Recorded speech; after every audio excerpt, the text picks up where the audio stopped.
அதான் சொல்றேன், மாணிக்க வாசகர் அவர் காலை தூக்கி மாத்தி இருக்கிறாருல, அவராகவே அவரும் இருந்திருந்தா அவருக்கு எல்லாம் பக்கத்துல நம்ம மந்திரி வேணாங்களாயா?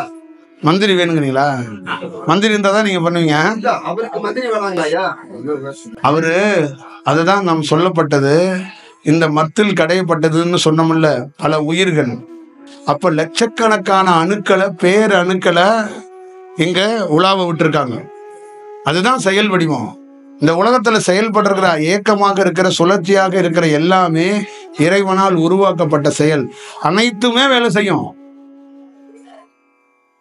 புரியுதுங்களா? இப்ப ஒரு நாட்டுக்கு படையெடுக்க போறாரு நடராஜர்.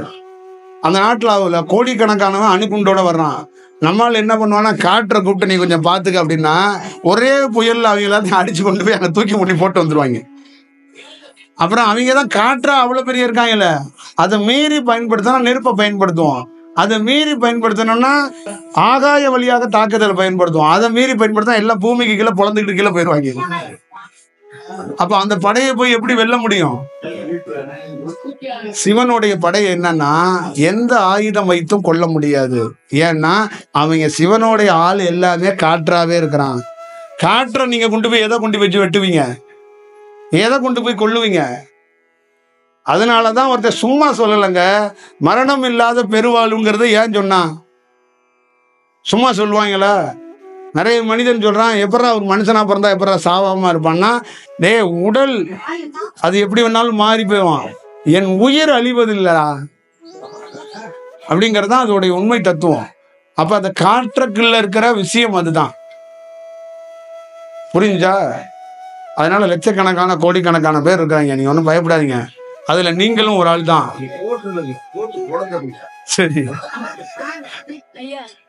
ஏமா, நீங்க நல்ல ஞாபகத்துக்கு வச்சுக்கோமா, இந்த கேள்விகள்லாம் கேட்கறதுக்கான முக்கியமான காரணம் என்னன்னா, நீங்க யாருன்னு தெரியாதனாலதான் இந்த கேள்வியை கேட்குறீங்க. நீங்க யாருன்னு ஒரு நாள் தெரிஞ்சிருச்சுன்னா இந்த கேள்வியை கேட்க மாட்டீங்க. ஒண்ணு ஏன் அப்படிங்கிறதுக்கு நீங்க ஒரு விஷயம் நல்லா ஞாபகம் வச்சுக்கோங்க. நீங்க உத்தராட்சை போட்டிருக்கிறதுனால தலை சிறந்த பெண்மணி அல்ல. நீங்க சிவனை பேரை சொல்றதுனால தலை சிறந்த பெண்மணி அல்ல. உங்களுக்குள்ளேயே நிறைய செயல் இருக்கு, அதை உங்களால அறிய முடியாது. அதே மாதிரி படைப்புல இந்த ஊர்ல இருக்கிற, இந்த உலகத்துல இருக்கிற எல்லா மனிதனுக்குள்ளேயும் அப்படி ஒரு ரகசியம் இருக்கு. அந்த ரகசியத்தை அறியாமலே அவன் என்ன பண்றான்னா, ஒருத்தன் சாதிச்சவன் திறமையால சாதிச்சிட்டோம், நமக்கு நேரம் நல்லா இருக்கு, கடவுள் ஆசீர்வாதம் பண்ணிட்டாருங்கிறான். தோத்தவன் என்ன செய்யறான்? எல்லாம் உழைச்சு நமக்கு லக்கு இல்லைங்கிறான். அதே மாதிரிதான் இந்த இறை தத்துவத்துக்குள்ள இருக்கிற எல்லாருங்க. ஆனால் ஒரு ஞானி இந்த ஸ்டேட்மெண்ட்டை கொடுக்க மாட்டான். புரியுதுங்களா?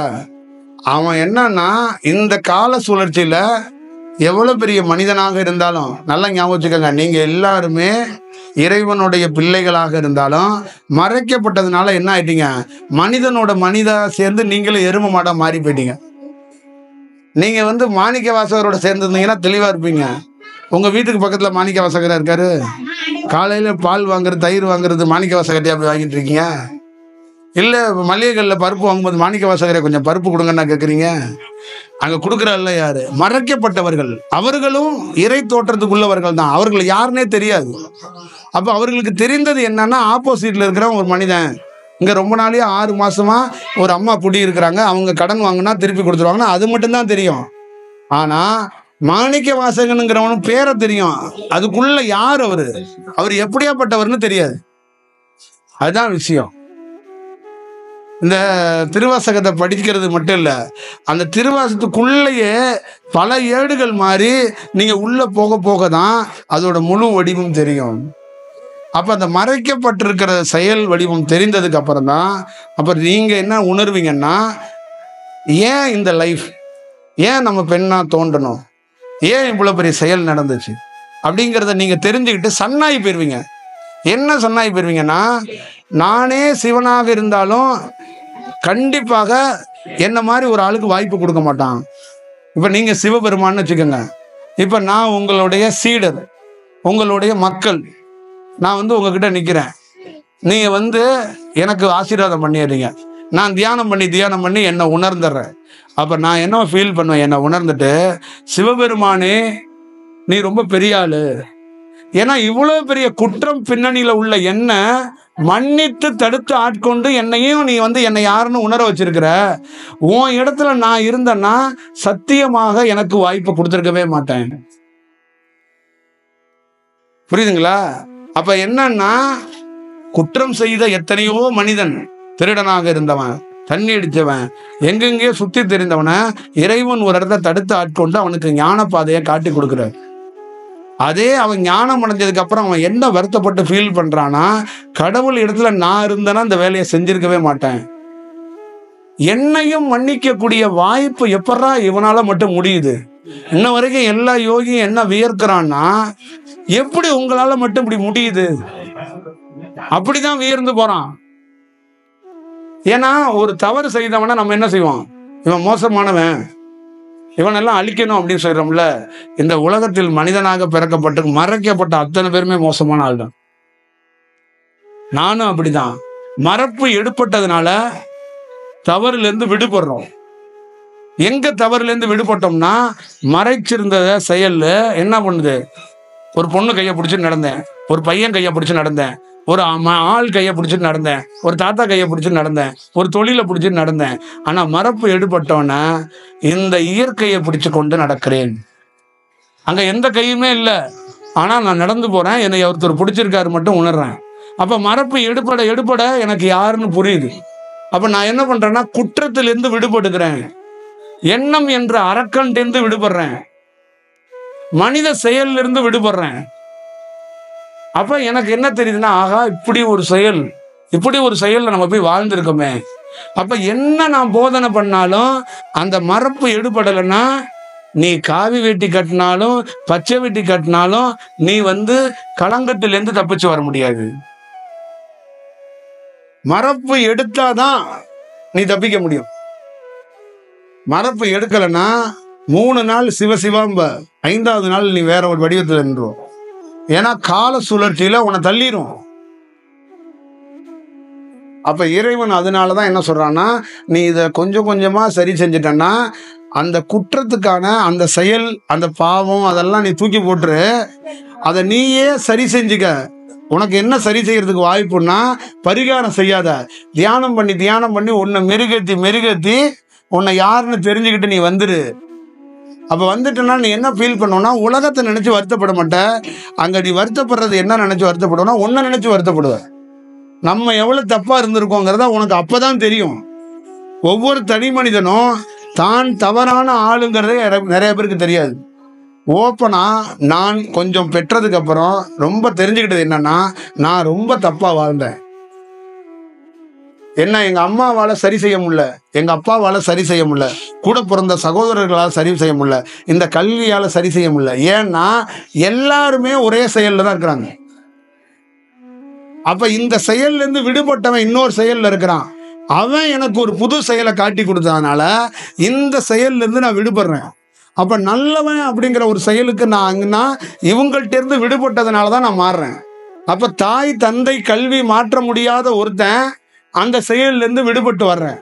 அப்ப நீங்க என்னை தூக்கி கொண்டு போய் வச்சு அடிச்சாலும் என்னால ஒருத்தன் சாவ மாட்டான். லாரியா பணம் கொடுத்தாலும் நான் ஒருத்தனை கெடுக்க மாட்டேன், ஒருத்தனுக்கு தப்பான ஒரு வேலையை பண்ண மாட்டேன், அந்த பணத்தை எடுத்துட்டு போய் எந்த வேலையும் செய்ய மாட்டேன். புரியுதுங்களா? அந்த சுடுகாட்டுல பிணத்தை தூக்கிட்டு போனதுக்கு அப்புறம் பழைய மாலை, அந்த மூங்கில், அந்த மாதிரி தூக்கி கொண்டு போடுவாங்க, அந்த கோடி இதெல்லாம் தூக்கி எறிவாங்க தெரியுங்களா? அந்த மாதிரி இந்த பணத்தை எல்லாம் கொண்டு போய் எங்கேயாவது தூக்கி எரியணும். எரியறதுக்கு எங்க இடம்? ஒரு ஏழையா இருக்கிறான், அவன் வீட்டுல எறிடா 2 கட்டை, உங்ககிட்ட 2 கட்டை எறிடா. அது எப்படி எறிவான் ஒரு யோகினா? இடுகாட்டுல போய் பணத்தை வச்சதுக்கு அப்புறம் பழைய மாலையை தூக்கி எறிவாங்க பாருங்க, அதையும் பணமாவே நினைச்சு தூக்கி எறிவான். தாய் கழுத்துல இருந்த மாலைன்னு எடுக்க வேண்டியதானே? எடுக்க மாட்டான். தந்தை கழுத்துல இருந்த மாலைன்னு எடுக்க வேண்டியதானே? எடுக்க மாட்டான். அந்த கோடி துணியை போத்திருப்பாங்க, அதையும் தூக்கி எரிஞ்சிருவாங்க, எடுக்க வேண்டியதானே? எடுக்க மாட்டான். ஏன்னா அதுவும் பணம், அதுவும் தீட்டு. அப்ப அதே மாதிரிதான் என்ன சொல்றான், இந்த பணமே ஒரு மாயை, ஒரு தீட்டு. உன் ரூட்டுக்கே வர்றேன், அதை நான் கையில எடுக்க மாட்டேன், தூக்கி எறிஞ்சிருவேன். அது எனக்கு தேவைப்படாது, அதை வச்சு நான் எதுவும் செய்ய மாட்டேன், செய்ய முடியாது அப்படிங்கிறத ஒரு செயல் செய்கிறது தான். அப்ப உண்மையான ஞானத்தை அடைஞ்சாதான் இந்த தெளிவை உங்களால பெற முடியும். அப்ப ஞானத்தை அறியாத பட்சத்துல இது எல்லாமே உரையாவே நின்று போயிருக்கு. வெறும் உரையாவே நின்றோம். திருவாசகத்தை படிச்சுட்டு அழுது புலம்பி சிவனே சிவனேன்னு போனவங்க எல்லாரும் உரையாதான் நின்றுட்டு இருக்கான். அதை மாறுறதுக்கு ஒரு வாய்ப்பு கிடைச்சாதான் அவன் தெளிவடையும். இதான் விஷயம். இப்ப முழுமையா நம்ம ஆய்வுக்குள்ள என்ன உட்படுத்திக்கிட்டோம்னா விடுபட்டோம். இப்ப நீங்க கூட்டத்தில் இருக்கணும், ஆனா விடுதலை ஆகாம இருக்கிறீங்க. உங்க சகோதரிக்கு, உங்க தாய்க்கு, உங்க அப்பாவுக்கு, உங்க அம்மாவுக்கெல்லாம் நீங்க சொன்னீங்கல்ல கடமை, அத இறைவனே செய்வான். இப்ப நீங்க செய்யணும்னு செய்றீங்கல்ல ஒரு வேலை, அதை நீங்க உங்களை உணர்ந்துட்டீங்கன்னா உங்க பிள்ளைய படிக்க வைக்கிறது சிவனே வந்து படிக்க வைப்பான். நீங்க உங்க கடமையை முடிச்சுட்டு வர்றேங்கிறீங்கல்ல, தன்னை உணர்ந்தவனோட வீடெல்லாம் என்ன ஆகுதுன்னா அவனே களத்துல இறங்கி வேலை செய்யறான். அப்ப அவனுக்கு என்ன ஆயிருது? வேலையே இல்லை. அவன் எப்படி பார்க்கறான் எல்லாத்தையும்னா, எல்லாம் என் குடும்பம், எல்லாமே சிவனால் உருவாக்கப்பட்ட உயிர் துளிகள். அப்ப இதுக்கு நீங்க மாறணும்ல. நான் என்ன பேசினாலும் 3 மணிக்கு மேல என்ன பண்ணுவீங்க? டிக்கெட் எடுத்து உங்க வீடு, உங்க மனைவி, உங்க புள்ள. அப்ப இந்த மரப்பு எடுத்துற வரைக்கும் உரை உரையாகவே இருக்கும். கடவுள் கருவறையிலே இருப்பான். படிச்சு வச்ச திருவாசகம் இதெல்லாம் வார்த்தையாவே இருக்கும். எதுவும் உயிராக மலராது. மரப்பு எடுத்தாதான் மிஸ்டர் நீங்க பணி செய்ய முடியும். மரப்பு எடுக்கலைன்னா அவ்வளவுதான். இவ்வளவுதான் விஷயம். அப்ப ஒரு ஞானி எங்க முற்றிலும் மாறுறான்னா அந்த மரப்பு எடுத்ததுனாலதான் மாறுறான். இல்லைன்னா வெள்ளி செவ்வாயில இந்த மாதிரி விசேஷமான நல்ல கோயிலுக்கு வந்து சாப்பாடு வாங்கி தின்னுட்டு என் குடும்பம் நல்லா இருக்க உதவி செய்யும் அப்படின்ட்டு போயிடுவான்.